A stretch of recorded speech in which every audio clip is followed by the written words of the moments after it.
บ่ได้ปึกปานใดหัวใจก็เลยเจ็บหนักเมื่อเห็นตำตาคักๆว่าน้องอาจมีผู้ใหม่เดินจุงมือซื้อของยิ้มบานหยอกกันชิดใกล้เจออ้ายแล้วน้องตกใจแต่บอกเป็นแค่เพื่อนกันอ้ายสอว่าเขาเป็นไผคือจังไปมาดูแท้น้องว่าเสียใจแน่แม่แค่เขามาปรึกษาเรื่องงานอยากเสื้อคำน้องบอกมาแต่ว่ามีหลายเหตุการณ์ที่น้องกับเพื่อนคนนั้นเกี่ยวพันเกินเพื่อนทั่วไปอยากให้หัวใจอ้ายปึกยามถือตัวน้ำตาสิได้บ่หัวเมื่อแฟนนอกใจคงสิยิ้มไปกินข้าวแซ่บเสยนอนหลับสบายยามที่จับได้ว่าน้องโทรไปหาเขาทุกวัน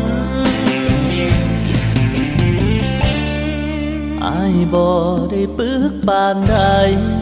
หัวใจก็เลยบาดเจ็บถ้าเป็นไปตามสเต็ปอีกหน่อยน้องคงทิมกันจังได้อ้ายก็ช้ำเพราะคำตัวใจร้ายวันหากน้องชอบเขาคนนั้นก็บอกเลิกกันซะเป็นอย่าง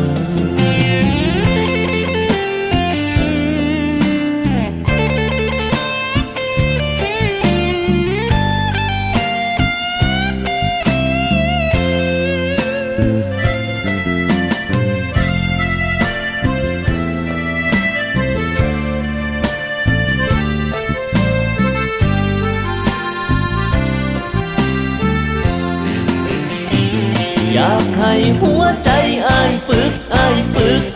ยามถือตัวน้ำตาสิได้บ่หัวเมื่อแฟนนอกใจคงสิยิ้มไปกินข้าวแซ่บเสยนอนหลับสบายยามที่จับได้ว่าน้องโทรไปหาเขาทุกวันอ้ายบ่ได้ปึกปานใดหัวใจก็เลยบาดเจ็บถ้าเป็นไปตามสเต็ปอีกหน่อยน้องคงทิมกัน